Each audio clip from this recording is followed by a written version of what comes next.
bien, ¿cómo están? Alegría poder verlos a cada uno nuevamente. Vamos a dar comienzo a la reunión en este día. Muy bienvenidos a todos de nuevo a la casa del Señor. Es un gozo poder ver a cada uno, así que vamos a comenzar en este tiempo alabando a nuestro Dios como acostumbramos con el número 136. Número 136 en los cancioneros. Siempre digo, pensando en lo que cantamos, misericordia.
Para comenzar, a mí me trae muchos recuerdos de campamentos, pero realmente es muy lindo. Realmente, si no fuera por la misericordia de Dios, cada uno de nosotros no podríamos ni levantarnos en este día, así que agradecemos cada día a Dios por su misericordia. Vamos a tener un tiempo de oración para que el Señor pueda estar guiando esta reunión. Recordamos también a cada uno de los hermanos que no está hoy aquí, así que oramos.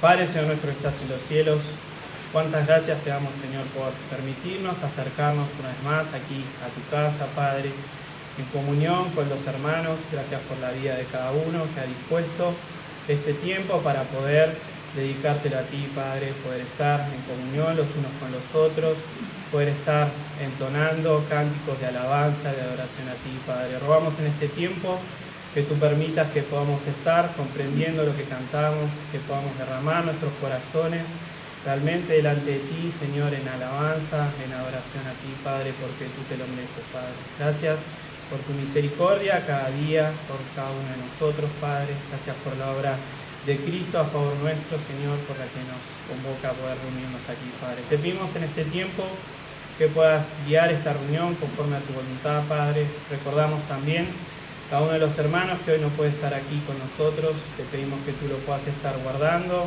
fortaleciendo en este tiempo, Padre, cuidando en esta época también de pandemia, que tú puedas fortalecer a cada uno, Padre, restaurando si es necesario y que pronto puedan estar aquí con nosotros también, Padre. Te pedimos también este tiempo que prepares nuestros corazones a ti, Señor, para poder recibir el mensaje de tu palabra. Guía a tu siervo en este tiempo, las palabras que ha de poner en su boca para que podamos comprender lo que tú tienes para nosotros, que podamos ponerlo en práctica, Señor. Rogamos también que guíes en este tiempo tu mesa, Padre, que podamos estar recordando los símbolos y lo hagamos, Señor, de corazón a ti, Señor, para agradarte. Dejamos todas las cosas en tus manos, el resto de la reunión, los cánticos, también la música, que todo sea para tu gloria, Padre. En nombre de Cristo Jesús. Amén. Muy bien, vamos a seguir alabando a nuestro Dios con el número 65.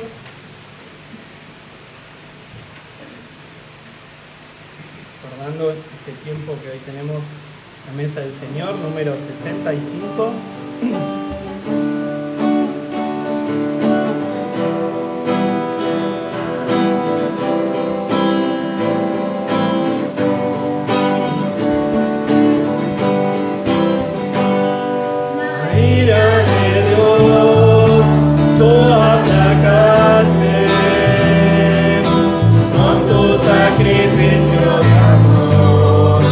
Hasta el final, la copa tomar.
hermosa canción en este tiempo, preparándonos para recordar los símbolos en este día. Vamos a tener, como acostumbramos, la lectura de la palabra del Señor. Voy a pedir, por favor, en esta oportunidad que los que pueden se pongan de pie. Recordemos que estamos leyendo y estamos introduciéndonos en el tema en Efesios, capítulo 4, versículo 1 al 16. Seguimos así, esperemos pronto podamos decirlo de memoria.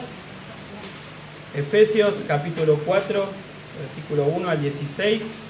Voy a estar comenzando yo leyendo el primer versículo, después ustedes continúan con el siguiente, todos juntos, así hasta finalizar el versículo 16, que lo leemos todos juntos. Dice la palabra de Dios: yo pues, preso en el Señor, os ruego que andéis como es digno de la vocación con que fuisteis llamados. Soportándoos con paciencia los unos a los otros en amor. Solícitos en guardar la unidad del Espíritu en el vínculo de la paz. Un cuerpo y un espíritu, como fuisteis también llamados en una misma esperanza de vuestra vocación. Un Señor, una fe, un bautismo. Un Dios y Padre de todos, el cual es sobre todos y por todos y en todos. Pero a cada uno de nosotros fue dada la gracia conforme a la medida del don de Cristo. Por lo cual dice: subiendo a lo alto, llevó cautiva la comunidad y dio dones a los hombres. ¿Y eso de que subió? ¿Qué sino que también había descendido primero a las partes más bajas de la tierra? El que descendió es el mismo que también subió por encima de todos los cielos para llenarlo todo. Y él mismo constituyó a unos apóstoles, a otros profetas, a otros evangelistas, a otros pastores y maestros, a fin de perfeccionar a los santos para la obra del ministerio, para la edificación del cuerpo de Cristo, hasta que todos lleguemos a la unidad de la fe y del conocimiento del Hijo de Dios, a un varón perfecto, a la medida de la estatura de la plenitud de Cristo. Hasta que ya no seamos niños fluctuantes, llevados por doquiera de todo viento de doctrina, por estratagema de hombres que para engañar emplean con astucias las artimañas del error.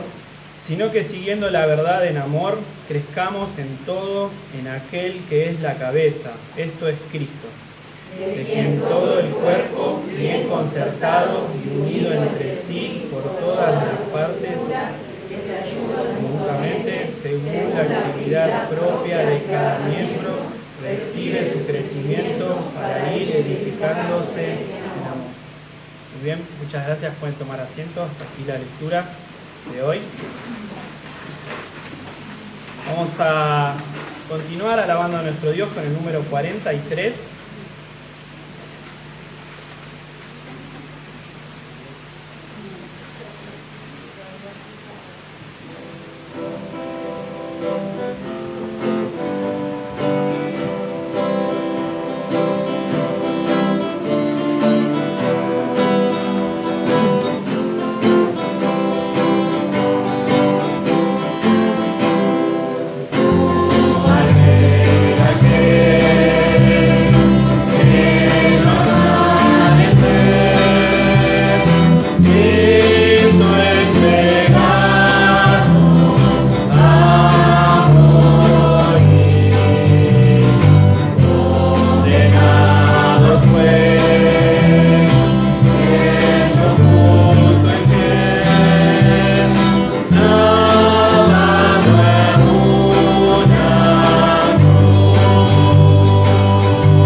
cambiaron la última estrofa, no la tenía acá, así que lo vamos a agregar. Cuánto amor de Dios, ¿no? El poder de la cruz, mi pecado Él llevó, y a tal Él cargó, soy perdonado en la cruz.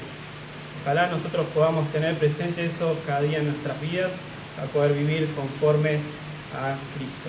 Vamos a tener una canción más, recordemos que vamos a estar participando de la mesa, así que cantamos número 59 y damos paso al pastor.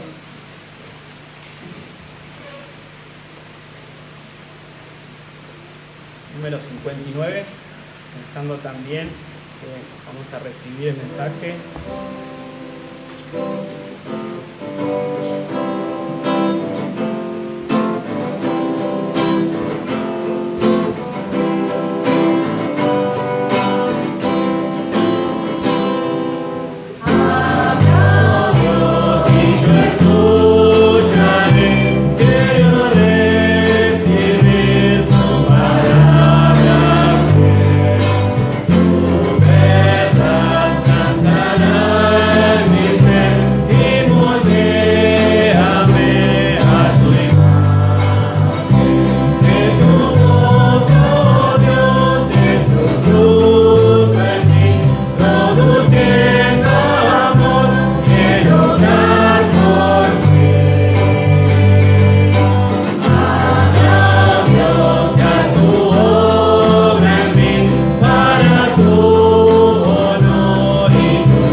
Bueno, Efesios 4, la lectura ya ha sido hecha en cuanto al texto y vamos a pasar nosotros a seguir con nuestro estudio. Estamos hablando nosotros acerca de la eclesiología.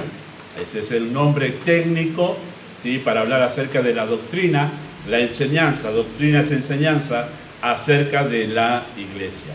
¿Qué enseña la Biblia en cuanto a qué es y cómo debe ser la iglesia? Estamos llevando este estudio ya, hoy es el estudio número 25, estamos hace ya como casi 7 meses van a ser, y estamos avanzando nosotros en esto, especialmente haciendo un acento sobre el hecho de la existencia de la iglesia, de por qué Dios creó la iglesia, por qué existe la iglesia o para qué fue creada la iglesia. Bueno, la iglesia existe y fue creada por Dios para cumplir 3 propósitos. Hay 3 razones por las cuales Dios creó la iglesia. ¿Qué es la iglesia? Es un grupo de creyentes, un grupo de personas salvadas por la fe que se congregan regularmente, periódicamente, en un lugar, en una localidad, todos juntos en un lugar. Bueno, ¿por qué Dios diseñó que así sea la vida cristiana de la fe en Cristo? Bueno, por 3 razones: para adorar a Dios, edificar a los creyentes y evangelizar al mundo.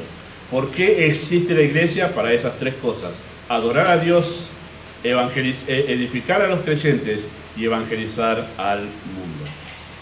Y estamos nosotros ahora detenidos, queridos hermanos, en en esa segunda función, hablando de ese segundo propósito o esa segunda razón por la cual la iglesia existe, edificar a los creyentes. Y considerando justamente desde Efesios capítulo 4, versículo 1 al 16, que Dios nos enseña allí el método que estableció para el crecimiento de la iglesia y que justamente consiste en dos cosas.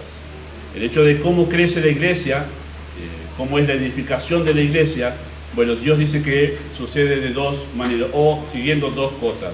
Primero, Efesios capítulo 4, 1 al 16, la primera parte, versículo 1 al 6, es guardando la unidad del Espíritu. Dios enseña en ese pasaje que cuando los creyentes guardan la unidad del Espíritu, cosa que ya hemos explicado nosotros, la iglesia crece.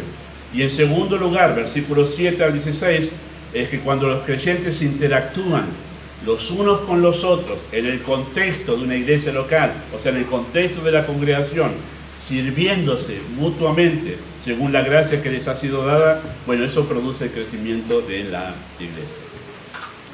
¿A qué se refiere con crecer? Bueno, eso vamos a ver a partir de la semana que viene, Dios mediante.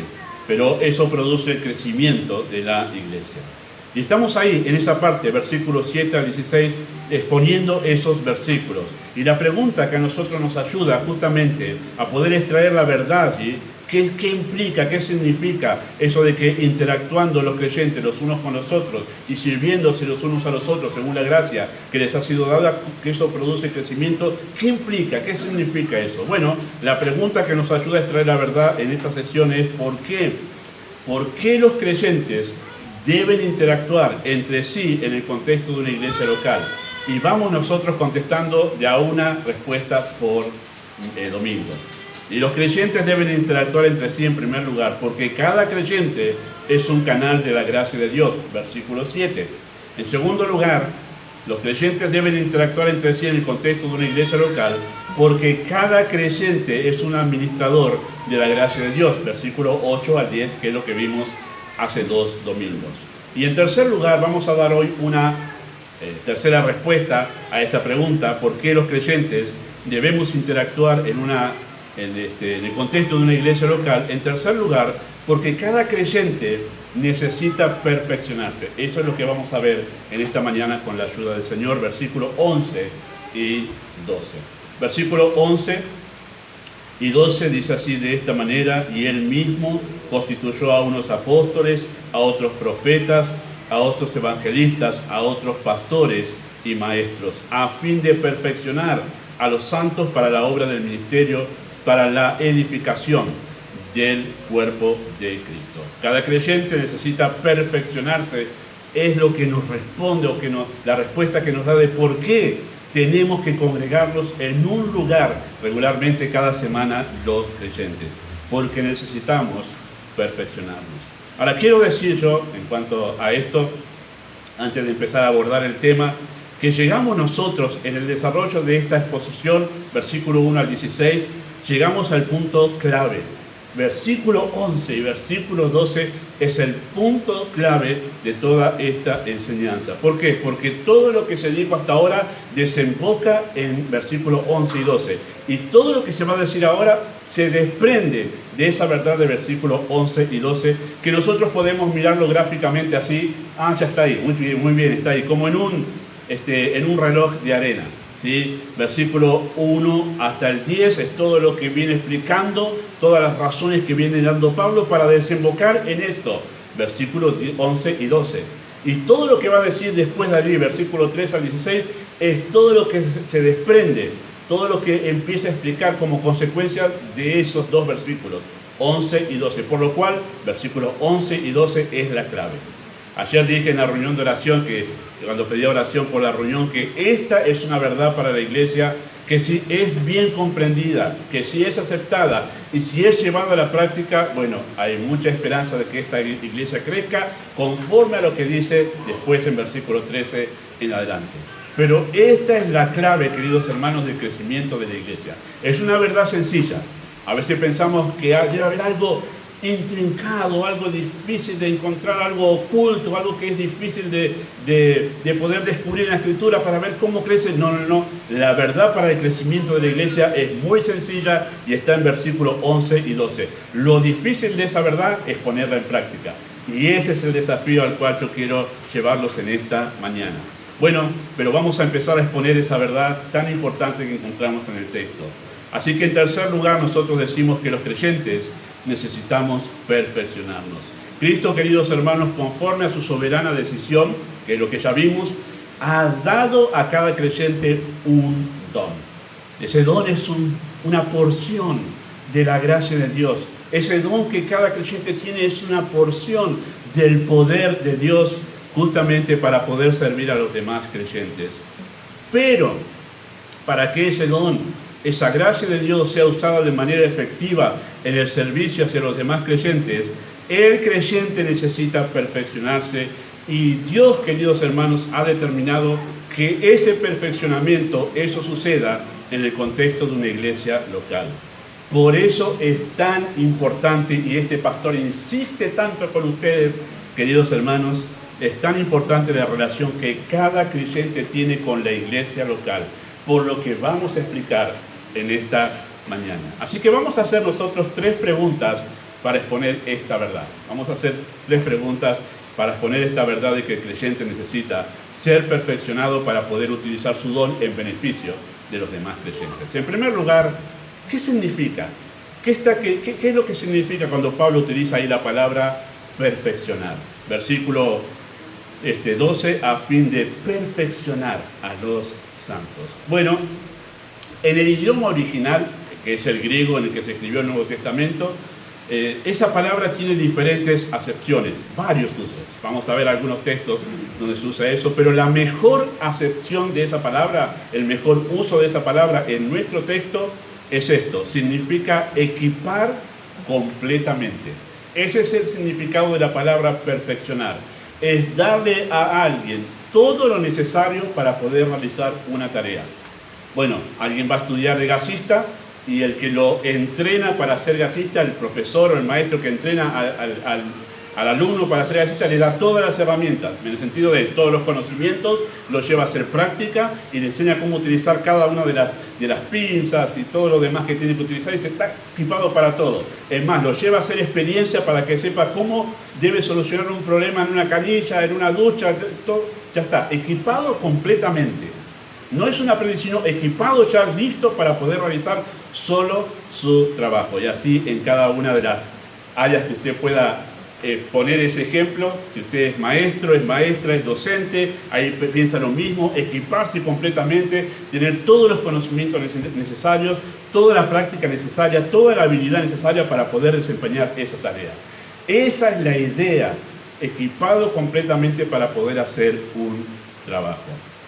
Ahora, esa palabra se utiliza en otros textos en la Escritura y está traducido de manera diferente, pero nos ayuda a entender cuán amplio, cuánto abarca la idea de esa palabra perfeccionar. Por ejemplo, en Marcos, capítulo 1, versículo 19, se traduce como remendar. Es la misma palabra que acá aparece perfeccionar, pero se traduce como remendar. El texto dice así: pasando de allí, aparece aquí en el proyector, pasando de allí un poco más adelante, vio a Jacobo, hijo de Zebedeo, y a Juan su hermano, también ellos en la barca, que remendaban las redes. Esa palabra remendar es la misma palabra que aquí aparece como perfeccionar. Y la idea es que estaban dejando lista la red para que no tuviera el pez no se le vaya por el agujero. La remendaron para que esté lista para poder hacer el trabajo de la pesca. En Gálatas capítulo 6, versículo 1, esa palabra que aquí aparece como perfeccionar se traduce como restaurar. Dice así: hermanos, si alguno fuere sorprendido en alguna falta, vosotros que sois espirituales, restaurarle con espíritu de mansedumbre. Esa palabra es una palabra de uso médico, o sea, esta palabra perfeccionar es de uso médico y refiere, en Gálatas 6.1, a ese trabajo que hacen los médicos en sanar un hueso o enyesar un hueso que se ha quebrado. Entonces lo enyesan, hacen las curaciones y lo dejan ahí hasta que el hueso está otra vez soldado y el brazo vuelve a tener la movilidad que tenía antes. Cuando el brazo tiene la movilidad, está ya con los músculos desarrollados otra vez y puede mover bien todo, eso se llama restaurar. Volver a poner algo en su óptimo funcionamiento. Esa es la idea de la palabra perfeccionar. En Hebreos capítulo 13, versículo 21, esa palabra perfeccionar ahí se traduce como apto. Dice así el texto: y el Dios de paz, que resucitó de los muertos a nuestro Señor Jesucristo, el gran pastor de las ovejas, por la sangre del pacto eterno, dice, os haga aptos en toda buena obra para que hagáis su voluntad. Así que ahí habla, es muy similar a lo que acabo de decir, es tener aptitudes, las aptitudes necesarias para poder justamente realizar una tarea. En 1 de Tesalonicenses, capítulo 3, versículo 10, esa palabra se traduce como completar lo que falta. Dice así el texto: orando de noche y de día, con gran insistencia, para que veamos vuestro rostro y completemos lo que falta a vuestra fe. Ahí hay tres palabras que se utilizaron para poder explicar una sola, porque es una sola en el original. Pero Pablo, la idea de lo que Pablo dice, nosotros queremos verlo para hacer el trabajo de llevarlos a ustedes justamente a completar todo lo que les falta en el crecimiento en la fe. Así que, queridos hermanos, entonces, perfeccionar no tiene la idea de impecabilidad absoluta, porque en castellano decimos alguien perfecto y alguien que impecable. No peca nunca, es impecable. Así que no es esa la idea con la que se usa en el Nuevo Testamento, con la que lo usan los apóstoles, sino es la idea de ser apto, estar listo para asumir determinada tarea. Esa es la idea. Esa es la idea de esa palabra. Y también esta palabra perfeccionar, queridos hermanos, o perfección, es usada para referirse justamente a la madurez en la fe.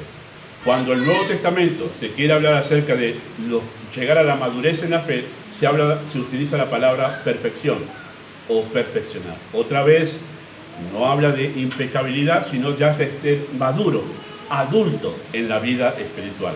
Por ejemplo, se utiliza en Hebreos capítulo 6, versículo 1. Por tanto, dejando ya los rudimentos de la doctrina de Cristo, vamos adelante a la perfección. Y el contexto viene justamente haciendo un énfasis en eso el autor. Vamos adelante a la madurez. Dejen de ser niños espirituales, es la idea de ese texto. Dejen ya de ser pequeños en la fe, niños, dejen de actuar como niños. Ustedes ya deberían haber sido maestros, deberían ser maestros después de tanto tiempo, es lo que le dice en versículos anteriores. Entonces, vamos, dejen de ser niños y vamos adelante, crezcan. Es como cuando uno le dice a un joven de 18, de 20 años, dale, madurá, deja de ser un niño. Iba a ser otra palabra, pero deja de ser un niño. Y madurá, dale, ya es tiempo de que madures. Bueno, esa es la idea de esa palabra ahí. Dejen de ser niños. Ya están en tiempo que debían ser adultos espirituales. En Filipenses 1:6 también se utiliza esa palabra para hablar de madurez espiritual. Dice así: estando persuadido de esto, que el que comenzó en vosotros la buena obra, la perfeccionará hasta el día de Jesucristo. Los llevará a la madurez. Estará trabajando el Señor, llevándolos a la madurez hasta el día de Cristo. Y en Colosenses 1, 28 y 29, Pablo utiliza otra vez esa palabra para hablar de madurez en la vida espiritual. Dice: amonestando a todo hombre y enseñando a todo hombre en toda sabiduría, a fin de presentar perfecto en Cristo Jesús a todo hombre, para lo cual también trabajo, luchando según la potencia de Él, la cual actúa poderosamente en mí. Noten que Pablo dice, la potencia de Dios actúa en mí para una cosa, para llevarlos a ustedes a la perfección, a la madurez. Presentar perfecto en Cristo Jesús a todo hombre significa presentar perfecto, maduro en la fe, a todo creyente delante del Señor. Y en eso estaba trabajando el apóstol Pablo. Y también en Santiago 1:4 es un texto muy conocido, seguramente para la mayoría de ustedes. Ahí también se utiliza la palabra perfección para hablar de madurez en la fe. Dice: más tenga la paciencia, su obra completa, para que seáis perfectos y cabales. Y entonces aclara Santiago ahí a qué se está refiriendo con perfección: sin que os falte cosa alguna. La misma idea. Es la idea de estar completos para poder realizar una tarea. Bueno, por ejemplo, voy a dar un ejemplo muy sencillo de la vida cotidiana. Los padres se quedan tranquilos cuando los hijos salen del hogar. Decimos: no, me quedo tranquilo, ya sé que no me tengo que preocupar demasiado. Los padres siempre se preocupan, pero no me tengo que preocupar porque yo sé cómo lo eduqué. Yo lo vi, ya sé que es maduro, ya dejó de ser un adolescente, dejó de ser un niño, ya sé que va a ser responsable, se va a hacer cargo de su vida muy bien. Esa es la idea.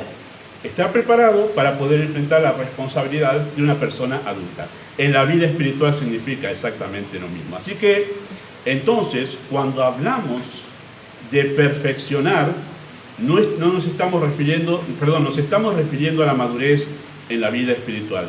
Así que, todo creyente necesita llegar a la madurez en su vida espiritual. Queridos hermanos, todo creyente necesita llegar a la madurez en su vida espiritual para poder utilizar la gracia que Dios le ha dado de manera eficaz, que pueda servir a los demás de manera eficaz. Bueno, ahora que ya sabemos de qué estamos hablando nosotros, cuando nos referimos a la perfección, ahora debemos preguntarnos nosotros en segundo lugar, ¿para qué? ¿Para qué necesita perfeccionarse o ser perfeccionado cada creyente? Bueno, el texto nos responde a nosotros, ¿no? Dice así, versículo 11, versículo 12, a fin de perfeccionar a los santos para la obra del ministerio, para la edificación del cuerpo de Cristo. Así que el texto nos responde, queridos hermanos, que cada creyente necesita perfeccionarse, llegar a la madurez en la vida espiritual para hacer la obra del ministerio. Ah, pero pastor, yo pensé que la obra del ministerio, todo el titular allí era para los pastores, los que están estudiando en el seminario, los que van al instituto bíblico, los más consagrados. Dice, no, para que todos estén ocupados en la obra del ministerio. Vamos a ver el acento la semana que viene, en que involucra a todos los creyentes.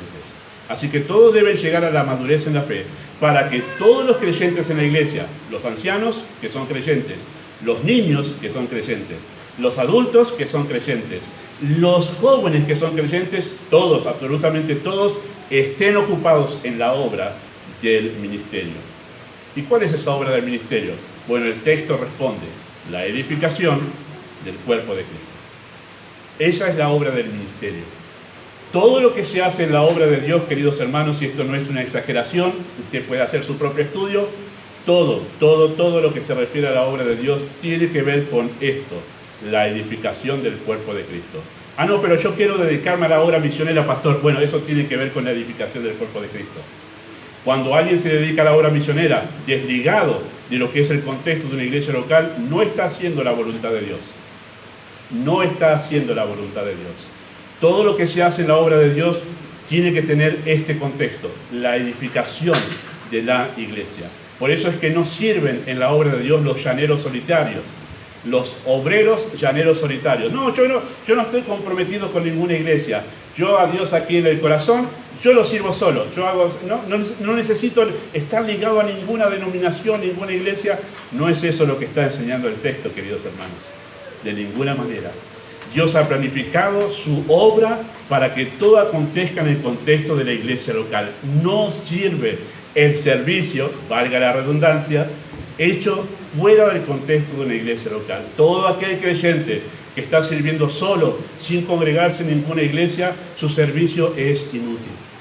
Perdón que sea tan tajante, pero el texto nos enseña esto. El texto nos lleva a esta definición. Así que los creyentes necesitan justamente ser perfeccionados para que ellos, los creyentes, lleven adelante la obra del ministerio. Ellos se ocupen de la edificación del cuerpo de Cristo. Esa palabra ministerio que encontramos allí en el texto es la misma palabra que encontramos en otros versículos, que en el original es la palabra diácono. Es un servidor, uno que está siempre dispuesto a poder servir a los demás. Esa es la idea. Esa es la idea. Así que llegamos al punto, queridos hermanos, central del método de Dios. Este es el punto central del método, es el eje alrededor del cual, ahí está, es el eje alrededor del cual gira todo el método de Dios. Este es el punto central, esta es la esencia del método que hace crecer a la iglesia del Señor. ¿Cuál es el punto central? Los creyentes maduros ofreciendo sus vidas en servicio de los demás creyentes en el contexto de una iglesia local. Si esto no está bien entendido por la mayoría de los cristianos, por el número completo de los cristianos en una iglesia, difícilmente esa iglesia crezca. difícilmente esa iglesia crezca. Por eso dije, esto es sumamente importante. Creyentes maduros asumiendo responsablemente su lugar en los distintos aspectos que implica el servicio en la iglesia y ofreciendo sus dones para beneficio de los demás creyentes. Esos son los instrumentos que Dios utilizará para hacer crecer su iglesia. Después de esto vendrá en un momento, después que hablemos del evangelismo, que es la otra función de la iglesia, hablaremos nosotros sobre los ministerios de la iglesia. Y yo sé que hay un gran desconocimiento de todos los ministerios que hay en la iglesia, incluso para las personas adultas. Los adultos, no es que me la quiero agarrar con los adultos, hoy simplemente los menciono. La frase común de los adultos, ustedes me dirán que es así, o no, corríjanme después. Yo ya hice todo en mi vida, ya que voy a ofrecerle al Señor. Pero vamos a ver que hay ministerio para los adultos en la Biblia. Y hay ministerio para los matrimonios. Y hay ministerio para los jóvenes. Y hay ministerio para las mujeres solas. Y hay ministerio para los hombres solos. Hay ministerios en los que deberían estar ocupados y que si se ocupasen en esos ministerios, la iglesia crecería. Eso redundaría en el crecimiento de la iglesia. Pero por el desconocimiento de toda esta verdad, las iglesias carecen de obreros. Las iglesias carecen de obreros. Así que llegamos a este punto tan importante, queridos hermanos. Esta verdad nos obliga a decir esto, queridos hermanos, que al momento de conocer a Cristo como Salvador, experimentamos nosotros el nuevo nacimiento. O sea, cuando conocemos a Cristo somos niños en Cristo. Pero de ahí en más, si en verdad hemos sido salvados por la fe, debería comenzar un proceso de maduración hasta llegar a ser adultos en Cristo. La lógica nos dice que debemos crecer. La lógica, hermanos, nos dice que todo creyente debería crecer, como pasa en la vida natural. La naturaleza nos enseña que nosotros debemos crecer. El cosmos nos enseña que debemos crecer. Bueno, la naturaleza nos enseña que debemos crecer, sencillamente porque usted observa en su jardín, si tiene un jardín, usted pone una semilla y usted ¿qué espera? Que crezca.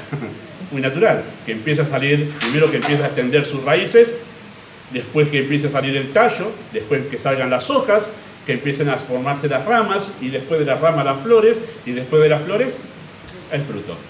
Y si usted ve que algo de eso no pasa, usted dice, algo pasa, algún problema hay si no crece. Algún problema hay si no crece. El cosmos, queridos hermanos, nos enseña que debemos crecer. El libro de Proverbios dice así acerca del universo que Dios creó, dice que la senda de los justos es como la luz de la aurora, que va ¿qué? En aumento hasta que el día es completo, perfecto, hasta que el día es maduro. Todos los días tenemos el testimonio, cuando sale el sol, de esta verdad, de que tenemos que crecer. Mira vos, va desde la menor luz hasta la mayor luz, hasta su esplendor. Crecimiento. Dios ha dejado el ADN de esta verdad en cada una de las cosas en la naturaleza. Bueno, lo vemos en la vida natural en cuanto a los seres humanos. Lo más lógico, yo sé que los papás todos es una cosa hermosa, los chicos chiquititos, todas las morisquetas que hacen, las primeras sonrisas, los primeros balbuceos, pero si pasan 2 o 3 años y el chico queda ahí, ya dejó la sonrisa papá y mamá, ¿verdad? Dice, acá hay un problema, hay algo que pasa. Si no crece, hay un problema. Si no está creciendo, hay un problema. Queridos hermanos, en la vida espiritual es semejante. Si el creyente siempre está en el mismo lugar, estancado con las mismas luchas, siempre con las mismas mañas, sin crecer, hay un problema. Hay un problema. Si el creyente siempre viene a la iglesia y siempre está diciendo, nadie me atiende, tiene que llegar un momento en que usted atienda a los demás y no venir esperando que los demás lo atiendan a usted. Eso es crecer, eso es madurar en la vida espiritual, eso debe darse en la vida cristiana. Si no sucede, hay 2 problemas. O hay un problema de relación con el Señor o no es salvo. Y usted necesita conocer a Cristo como Salvador. La falta de crecimiento es el indicio de que hay un problema en la vida espiritual. Queridos hermanos, según nuestro pasaje, llegamos a la madurez cuando asumimos seria y responsablemente el servicio en la iglesia de Dios. ¿Cómo sabemos que alguien ha llegado a la madurez? Que es un creyente maduro. Porque asume seria y responsablemente El servicio en la iglesia. El servicio en la iglesia. Pasa lo mismo en la vida natural. Una persona madura y por su propia voluntad asume las responsabilidades de la vida con seriedad. Nosotros mismos nos damos cuenta que es vergonzoso que una persona de 25, 28 años, sus padres todavía tienen que decirle, dale, levantate, anda a buscar un trabajo. Cuando ya tendría que tener un trabajo fijo, ya tendría que estar ocupado, hacerse cargo de su propia economía, manejar su propio dinero. Y no estoy hablando de 26, estoy diciendo como siendo muy misericordioso, ¿no? Ya a los 18 debe pasar eso. A los 18 y 20, y los que venimos de esa época en que empezábamos a trabajar a los 11 o 14 años, ya sabemos que a esa edad manejábamos nuestro dinero, nuestra economía, nos independizábamos de papá y de mamá económicamente, manejábamos nuestros asuntos. Y si no pasa así, bueno, es vergonzoso porque dijimos, tiene problemas de madurez y de crecimiento. En la vida espiritual es exactamente lo mismo. Creyentes que no asumen su responsabilidad dentro de la iglesia de Cristo para poder ayudar y servir a los demás, hay un problema de madurez en la vida espiritual. Un creyente maduro es aquel no que tiene mucho conocimiento, hermanos. Decimos, wow, conoce, mirá, este creyente, pasa con los jóvenes a veces, domina la escatología bíblica así de taquito, mirá cómo habla de las 5 solas en la Escritura, mirá cómo sabe de soteriología, pero quiero ver si en verdad ha asumido responsabilidades en su vida en verdad espiritual para poder servir a los demás de manera seria y comprometida, y no que todavía anda manejando las excusas, haciendo malabarismo con las excusas para decir, hoy llovió, hoy hizo frío, hoy en verdad me vino el cartero temprano, hoy qué sé yo, tantas excusas. Cuando el creyente madura, que pasa en la vida natural, deja las excusas de lado, ha tirado la mochila de las excusas y dice, tengo que hacerlo, lo voy a hacer, porque en verdad he madurado en la fe. ¿O no pasa eso cuando maduramos como personas? No es que decimos a mamá, no, hoy no voy al trabajo porque la verdad es que no me cierra el cinturón, no voy al trabajo, bueno, cosas irrisorias. No, vamos y trabajamos y cumplimos con nuestra responsabilidad. Eso es un adulto, eso es un maduro en la vida natural. Y en la fe pasa exactamente lo mismo. Por eso es tan importante, queridos hermanos, ocuparnos de llevar a los creyentes a su madurez en la vida espiritual, en la fe, porque cuando crecen, por sí solos asumen el compromiso de la fe en la iglesia, compromiso de servicio en la iglesia. Cuando el pastor tiene que estar empujando a los creyentes, vamos, comprométanse, vamos, y tirándole caramelos por aquí, por allá, a ver si... evidentemente está tratando con niños, evidentemente está tratando con niños espirituales, que todavía están allí, que hay que llevarlos en brazos, todavía hay que empujarlos, hay que tirarle las sábanas para que se levanten de la cama. Cuando sucede eso, queridos hermanos, todavía significa que estamos tratando con niños espirituales en la iglesia y no creyentes maduros que dicen, vamos pastor, listo, ¿qué pidió? Esto, vamos, yo estoy el sábado, yo estoy el domingo, yo estoy el lunes ahí para poder hacerlo, listo, y está, y no hay que andar empujándolo. Eso es un creyente maduro en la vida espiritual. Por eso es más importante para mí trabajar en la madurez de ustedes, queridos hermanos, que andar haciendo un montón de actividades, a ver cuál las engancha a ustedes, sino llevarlos a la madurez en la fe. Ese es mi mayor trabajo como pastor, llevar a la iglesia a la madurez. Asumir compromisos responsablemente es un signo de madurez, queridos hermanos, porque eso requiere, ¿qué cosa? Asumir compromisos con madurez requiere un gran dominio de las emociones, de la voluntad y de la mente. Y una persona madura es aquella que se domina en su mente, en sus emociones y en su voluntad. Son los niños los que no pueden controlar su llanto, ¿no? Lloran en cualquier momento, cuando a ellos se les ocurre, porque todavía no tienen dominio de sus emociones. Y lloran por cualquier cosa, porque se cayó el vaso, porque no le pusieron el programa a la tele, llora porque el pantalón le quedó corto, llora porque, por lo que sea, llora, porque es niño, y está bien que llore, todavía no sabe controlar sus emociones. Y después necesita a sus padres que le digan qué hacer, en qué momento, porque todavía no tiene dominio de su voluntad para saber tomar decisiones correctas, por eso necesita a sus padres. En la vida espiritual, queridos hermanos, es exactamente lo mismo. Una persona adulta, en la vida de la fe, tiene sus emociones bajo control. Domina su mente. Esto lo vemos después en las cartas de los apóstoles, en cuanto a hablar del pastor y de los hombres en la fe. Mente sobria, es una mente madura, se gobierna en su mente, se gobierna sus emociones. ¿Qué es lo que hace cualquier persona madura cuando dice hoy voy a trabajar? No tengo ganas, pero voy igual. Ha dominado sus emociones. Ha dominado sus emociones. Estoy abrumado mental, pero voy igual a trabajar. No es que llamen, querido patrón, hoy no voy porque la verdad que estoy un poquito bajoneado. Bueno, listo, no vengas más, dice el patrón. No sé si hoy hay tanta contemplación con eso, pero venimos de esa época, yo vengo de esa época que no había contemplación de eso y está muy bien. Hay que ser adultos, hermanos, y ser maduros. Y en la vida espiritual, exactamente lo mismo. La obra del ministerio en la edificación del cuerpo de Cristo requiere de creyentes maduros. Dios ha puesto su obra en manos, no ha puesto su obra en manos de niños. Por eso es necesario que cada creyente sea perfeccionado. Sea perfeccionado. Toda esta verdad, queridos hermanos, coloca el crecimiento espiritual en un lugar de superlativa importancia.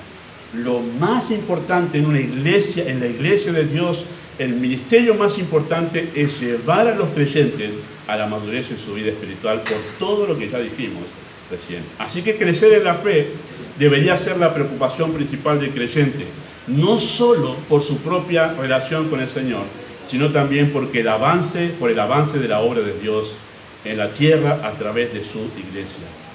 Depende todo eso justamente de la madurez del creyente. Oh hermanos, cuántas cosas ha puesto Dios en dependencia de nosotros, seres limitados, vasos de barro, pero ha puesto bajo nuestra responsabilidad, los que somos salvos por la fe, el crecimiento de la iglesia, la extensión del reino de los cielos y la comunicación de la gracia, la multiforme sabiduría de Dios, Efesios capítulo 3, es dada a conocer por medio de la iglesia. Cuando el creyente madura, todo eso sucede y todo eso pasa. El crecimiento en la fe es lo más importante que podría pasar en la vida del creyente. Por eso da mucha tristeza, de verdad digo, que da mucha tristeza. Uno va con el corazón entristecido al Señor. ¿Cómo puede ser que no quieran crecer? ¿Cómo puede ser que desprecien el conocimiento? ¿Cómo puede ser que digan hasta acá está bien? ¿Cómo puede ser que no quieran adiestrarse, ofrecerse para adquirir experiencia en la obra del Señor? ¿Cómo puede ser que no quieran extenderse para poder desarrollar las habilidades que Dios? ¿Cómo puede ser? En el día de Cristo dirán el Señor, siervo malvado, te di un solo talento, no lo usaste. Las cartas apostólicas tienen un enfoque educativo que apunta a la madurez del creyente. Ustedes me han escuchado decir esto muchas veces, hoy lo digo una vez más. Haga su propio estudio. No lo puedo hacer ahora en este corto mensaje.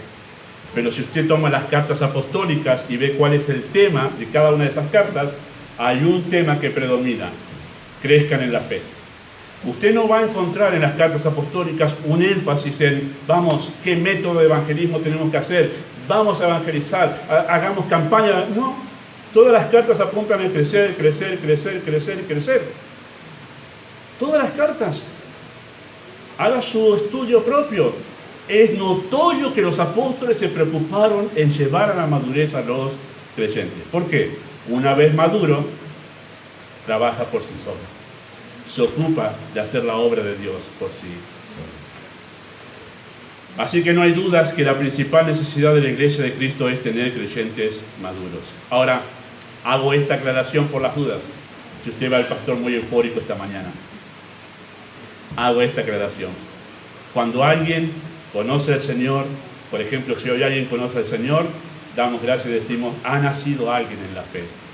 Y lo más natural es que se comporte como un niño espiritual. Así que no estamos en contra de tener niños espirituales en la iglesia si han nacido ahora en Cristo. Pero sí vemos como un problema que si hoy nació en la fe y dentro de un año sigue todavía como un niño en Cristo, entonces ya se nos borró la sonrisa y decimos, ¿por qué no crece? A eso nos referimos y de eso estamos hablando por las dudas. Ahora, queridos hermanos, que nosotros ya sabemos para qué el creyente debe ser perfeccionado, para que cada creyente haga la obra de Dios en la iglesia y la lleve a la edificación, nosotros debemos preguntarnos en tercer lugar, ¿cómo? ¿Cómo son perfeccionados los creyentes? ¿Cómo llegan a la madurez los creyentes? Versículo 11 responde esta pregunta. Y Él mismo, hablando de Cristo, constituyó a unos apóstoles, a otros profetas, a otros evangelistas y a otros pastores y maestros. Los creyentes son perfeccionados, son llevados a la madurez por el liderazgo que Cristo estableció en la iglesia. Así se forman los obreros en la obra de Dios, por medio del liderazgo que Cristo estableció en la iglesia. Me gusta cómo lo dice la Biblia, cómo lo expresa la Biblia de las Américas, ¿sí?, a este versículo. Lo expresa así: y Cristo dio a algunos ser apóstoles, a otros dio ser profetas, a otros dio ser evangelistas y a otros dio ser pastores maestros. Es una sola cosa ahí, no pastores y maestros por separado, sino pastor que es maestro a la misma vez. Eso es la correcta interpretación de este versículo. Estas funciones, queridos hermanos, dentro de la iglesia no son dones. Apóstoles, profetas, evangelistas y pastores no son dones. Estos no son dones. Ya habló de los dones en versículo 7. Habló anteriormente, la gracia que nos fue dada. Ahora está diciendo algo diferente. Dice, aparte de eso, Él también dio un liderazgo a la iglesia para perfeccionar a los santos. Son funciones dentro de la iglesia de Cristo. Entonces, siguiendo el hilo de pensamiento de este texto, o que el texto va desarrollando, sería así: a todos los creyentes Dios nos dio un don, pero solo a algunos de esos creyentes les dio la función del liderazgo. La mayoría de los comentaristas, entendiendo el texto en el original, ven esto así porque es la idea de la construcción gramatical ahí. Es como un regalo que Cristo dio a la iglesia. Los apóstoles, los evangelistas, los profetas y los pastores son como un regalo para la iglesia. Porque esa es la idea de lo que se está diciendo allí. Para llevar a los creyentes a la madurez, Dios a algunos de ellos los ha establecido como pastores, maestros o evangelistas, y en su tiempo, profetas y apóstoles.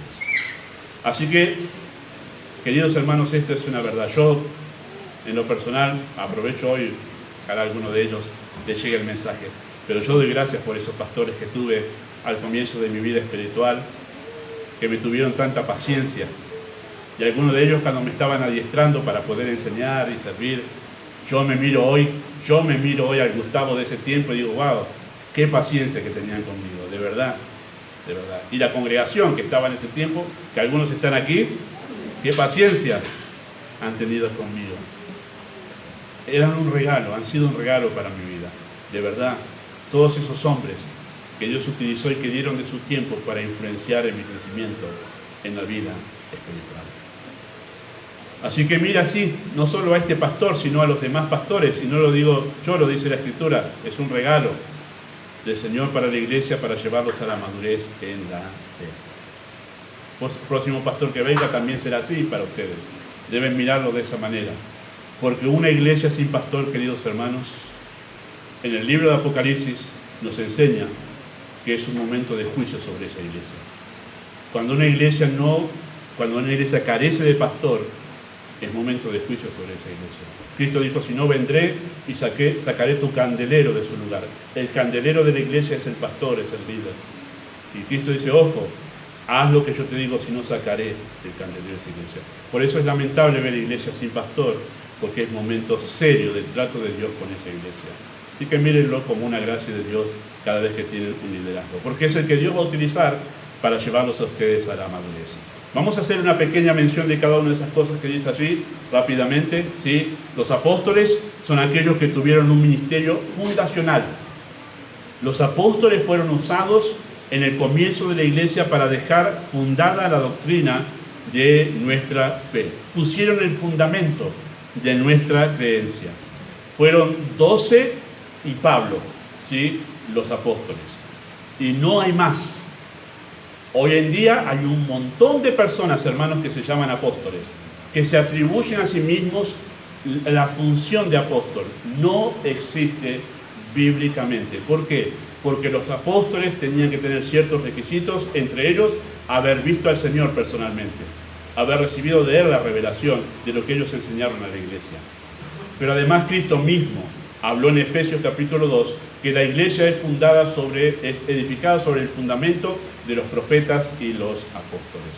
No hay más apóstoles, hermanos, solamente fueron Pablo y los 12 que Dios usó para decirnos a nosotros cuál es la doctrina que vamos a creer. Y cuando se cerró eso, bueno, no hay más revelación de Dios. No hay más revelación de Dios que la que tenemos en la Escritura. Así que dicho esto, en algún momento hablaremos sobre las sectas falsas, o las sectas, mejor dicho, y hablaremos en verdad sobre ese engaño que hay hoy en día, de que alguien se atribuye a ser profeta y dice: yo tengo una revelación del Señor, vos te vas a casar con fulano, vos vas a tener una casa. Eso no existe en la Escritura, hermanos, es un engaño. Tengamos mucho cuidado. Pero fueron Pablo y los 12, eso sirvió para decirle a la iglesia qué es lo que hay que creer. Los profetas tuvieron un ministerio de revelación. Mientras no estaba terminado todo el canon bíblico, hasta el Apocalipsis, durante ese tiempo de transición del comienzo de la iglesia, había profetas. Por ejemplo, estaba el profeta Agabo, que le dijo al apóstol Pablo que iba a ser encadenado y llevado a Jerusalén y de ahí a Roma. Así que había algunos profetas que trajeron revelación de Dios mientras la revelación no estaba terminada. Una vez terminada la revelación de Dios, no hizo falta más el ministerio de los profetas en el sentido de traer revelación de Dios. Los evangelistas tuvieron y tienen su ministerio misionero, como por ejemplo Timoteo era un evangelista, Tito era un evangelista, Felipe era un evangelista, bueno, el apóstol Pablo, aparte de apóstol, también fue evangelista. Fundaban iglesias, extendían el reino de los cielos alrededor del imperio en aquel tiempo, y hoy también existe ese ministerio que llamamos nosotros misioneros. Y pastores y maestros es el ministerio que nosotros vemos más comúnmente en nuestras iglesias. Y tiene un ministerio de edificación. El trabajo del pastor es edificar. El fundamento ya está puesto. Las bases ya fueron puestas. Viene el pastor, su carretillita, sus ladrillos, su cemento y poniendo ladrillo sobre ladrillo, edificando. Ese es el trabajo del pastor, edificar a los hermanos. Mi trabajo principal, hermanos, es esto: prepararme con la enseñanza bíblica, porque esto es lo que los va a edificar a ustedes. La verdad los va a edificar. Vamos a ver eso en los siguientes versículos. Pero mi tarea es esto. Esto es lo que los va a edificar a ustedes. Ustedes van a crecer y madurar en la fe siguiendo el ministerio pastoral, siempre que lo esté haciendo dentro de la voluntad de Dios. Esa palabra pastor viene de la palabra pastorear, o pastorear viene de pastor, que significa muy sencillamente pastorear, dar pasto. Dar pasto al rebaño, eso es lo que significa pastorear, dar alimento al rebaño. Una iglesia, mejor dicho, vamos a decir, una oveja bien alimentada con buenos pastos es una oveja sana. Una oveja bien alimentada, que el pastor se preocupa de llevar su rebaño a buscar los mejores pastos, ella va a saber que va a tener un rebaño sano. Y una oveja sana es una oveja que realmente no va a tener mayores problemas el pastor con ella, porque va a llevar adelante su función como oveja tranquilamente. En la vida de iglesia pasa exactamente lo mismo. El pastor debe preocuparse de dar alimento sano para tener creyentes sanos que después puedan servir al Señor con todas sus energías y con todos los nutrientes que la palabra de Dios le da. Así que a la pregunta, ¿cómo es perfeccionado el creyente? La respuesta del texto es esta: por medio del liderazgo de la iglesia. Cristo ha puesto pastores en su iglesia con el fin de llevar a la madurez a los creyentes, para que ellos, los creyentes, se ocupen una vez maduros en la obra del ministerio. El pastor perfecciona, queridos hermanos, a los creyentes por medio de la enseñanza, como acabo de decir, pero también el pastor perfecciona a los creyentes por medio del consejo. No voy a hacer eso un solo tema, pero cada vez, hermanos, que yo me acerco a usted para darle un consejo, amablemente, decirle a usted con cariño, tenga cuidado con esto, ¿por qué no hace esto? Porque yo estoy buscando su edificación. Yo estoy buscando que usted sea edificado. Y cada vez que el creyente atienda el consejo pastoral, crece. Tratar de llegar temprano a la iglesia. ¿Y sabe cuán importante es eso? Y sé que algunos hoy tuvieron problemas con los demás, por eso me estoy refiriendo a eso. Ni tampoco me refiero al creyente que alguna vez llega tarde, pero me refiero a los creyentes que llegan siempre tarde, cuando la reunión ya está por terminado el tiempo de cánticos. Y dice, qué lástima, porque podrían ser tan útiles en la iglesia, pero siempre llegan tarde. Si les doy a hacer alguna actividad, ya sé que si la actividad empieza a las 10 y voy a tener que esperar hasta porque van a llegar 10 y 20. ¿Cuán importantes son esos consejos del pastor? ¿Por qué no ajustas esto en tu vida? ¿Por qué no? El pastor lo está diciendo amablemente porque está buscando su bien, que usted madure como creyente, que usted quiera ciertos hábitos, ciertas cualidades que lo harán un creyente útil al Señor. Eso es lo que está haciendo. Arréglese su ropa, tenga cuidado con esto en la relación con su esposo, tenga cuidado con esto en la relación con su esposa. El pastor no está haciendo metiche, lo que está haciendo es buscar que usted madure y sea un creyente que es llevado a ser útil en la vida de la iglesia, útil para el Señor. Así que el pastor no solo edifica o perfecciona al creyente por medio de la enseñanza, sino por medio del consejo, también por medio de la corrección. Qué difícil es eso, ¿verdad? Recibir una corrección del pastor, un reto, cuando el pastor frunce el ceño y dice, cuidado, así están en la reunión de oración, tomen esto como un hábito en su vida. Y qué bueno es cuando el creyente dice, vamos a hacerle caso. Seguramente si está dando ese consejo es por algo. Que tomen buenos hábitos. ¿Cuántos creyentes no pueden ser útiles porque han descuidado ese solo hábito, ese tan simple hábito de congregarse con el pueblo de Dios para orar?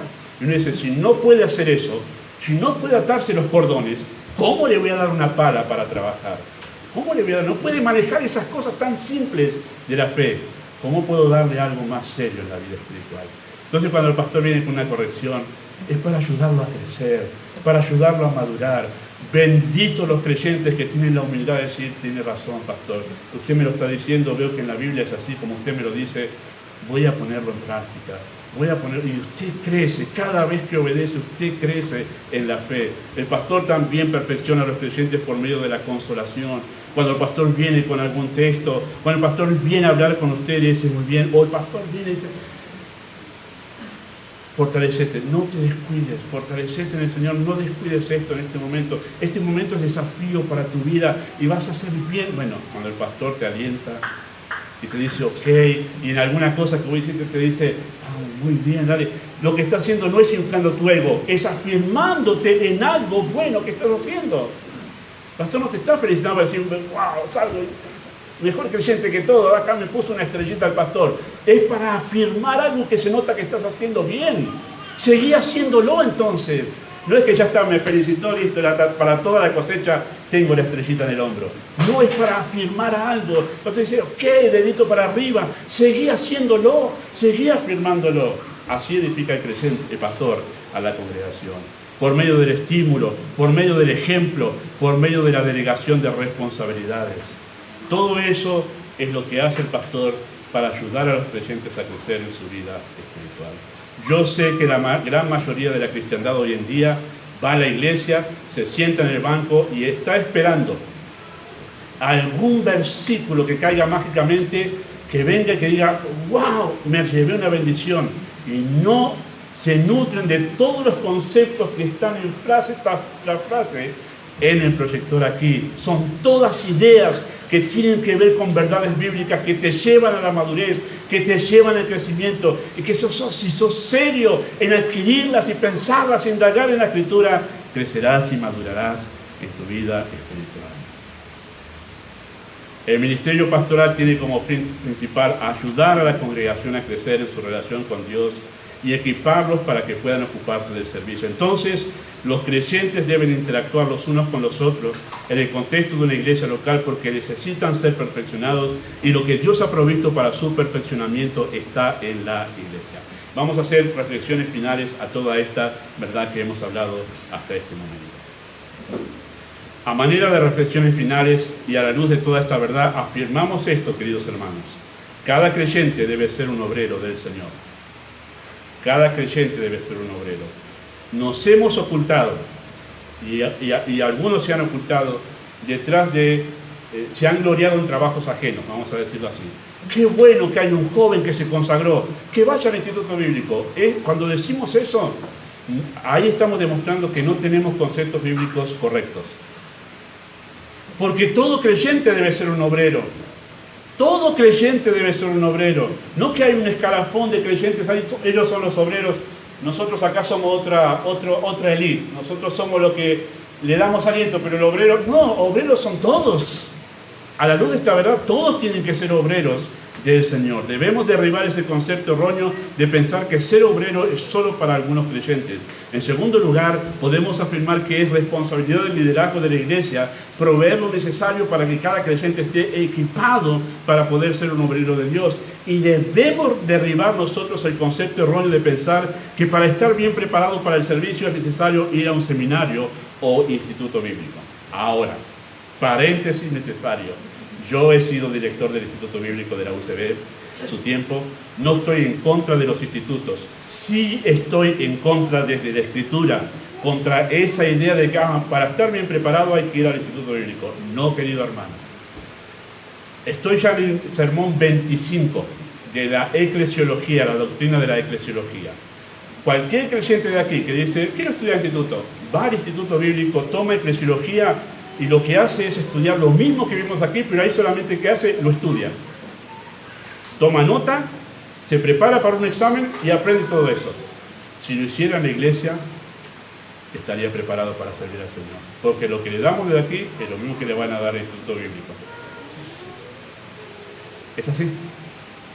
Y cualquiera de los que ha estudiado en el Instituto Bíblico, especialmente el nuestro aquí, sabe que es así. ¿Cuál es la diferencia? Que los creyentes en la iglesia no toman nota, tratan de buscar algo que les quede de lo que han escuchado, y es así como en eclesiología pasa como muchas otras cosas. Pero benditos aquellos creyentes que se aprenden lo que enseñamos y que entienden ahora lo que es la iglesia, entienden cuál es su responsabilidad con la iglesia y entonces dedican sus vidas al Señor en base a esa verdad.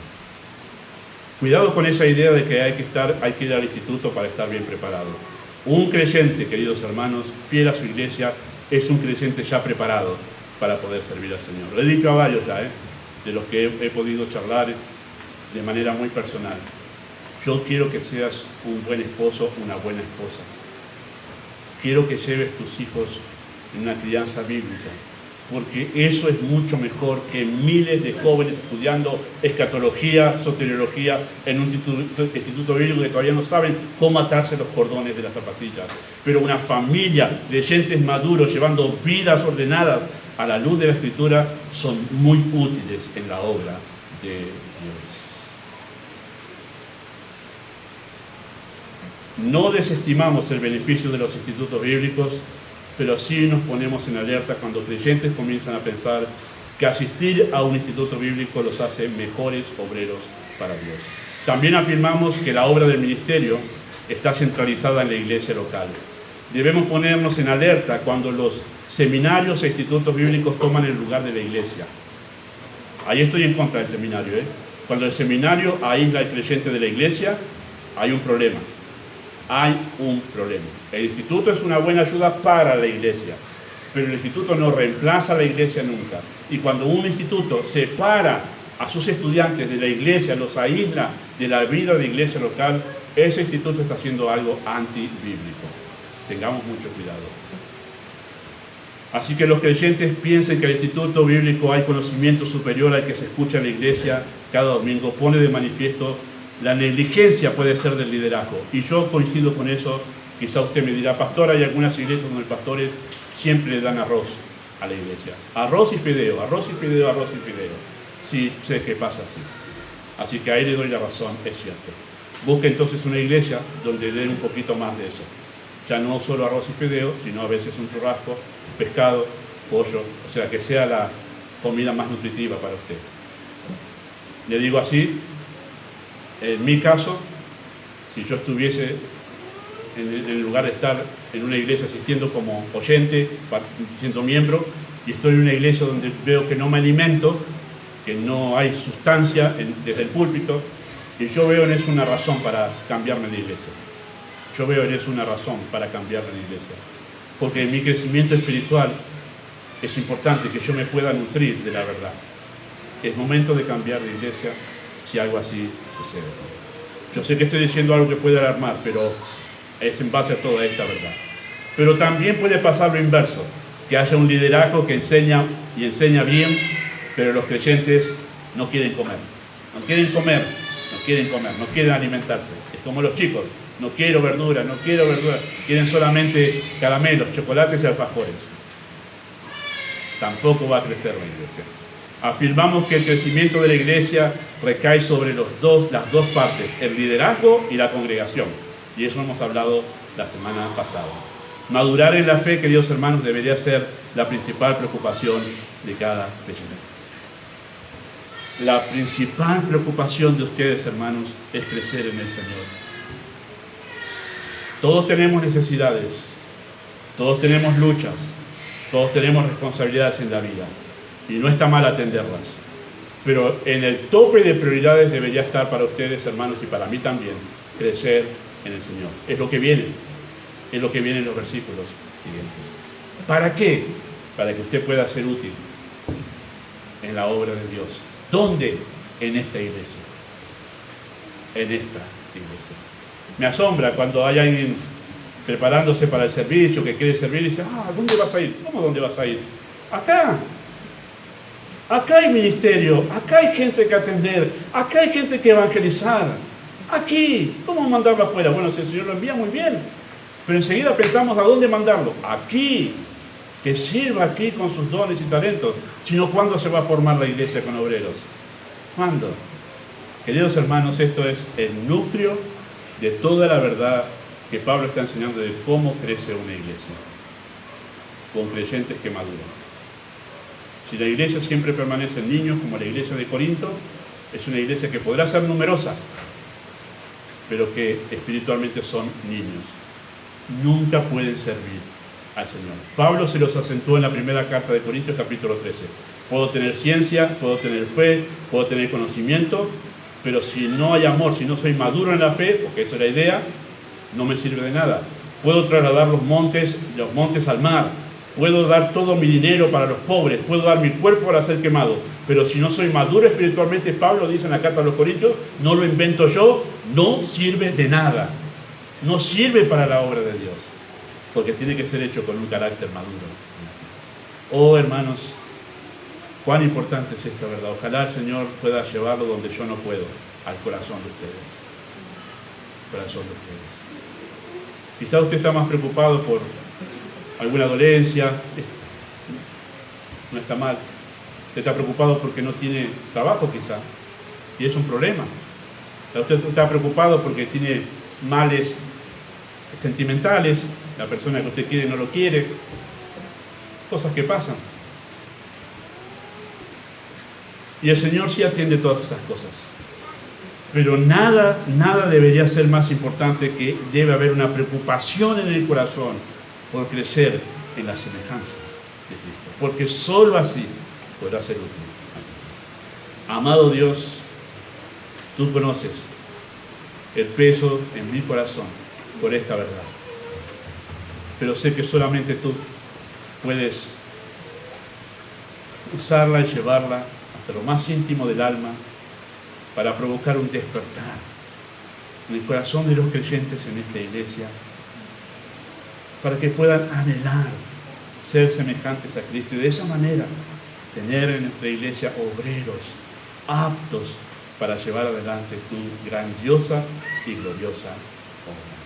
Bendícenos en el nombre de Jesús. Muy bien. Gracias al Señor por la exposición de tu palabra. Ojalá que, como decía el pastor, pueda entrar en nuestros corazones y la pongamos en práctica.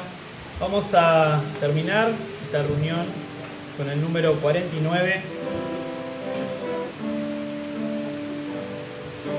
Número 49.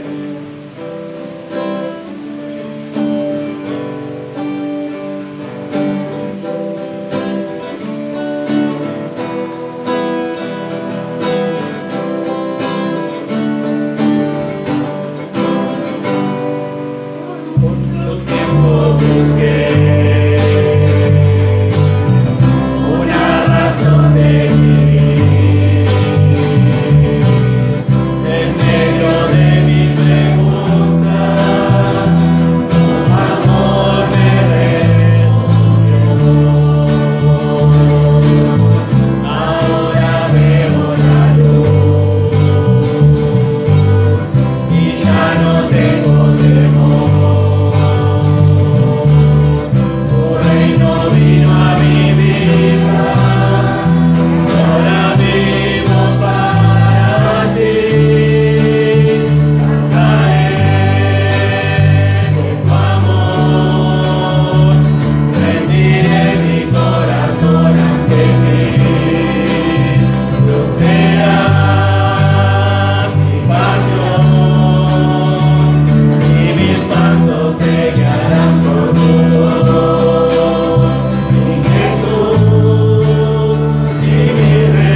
estrofa.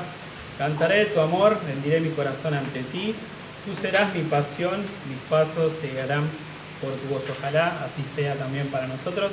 Y bien, damos por finalizada la reunión. Que tengan un hermoso día.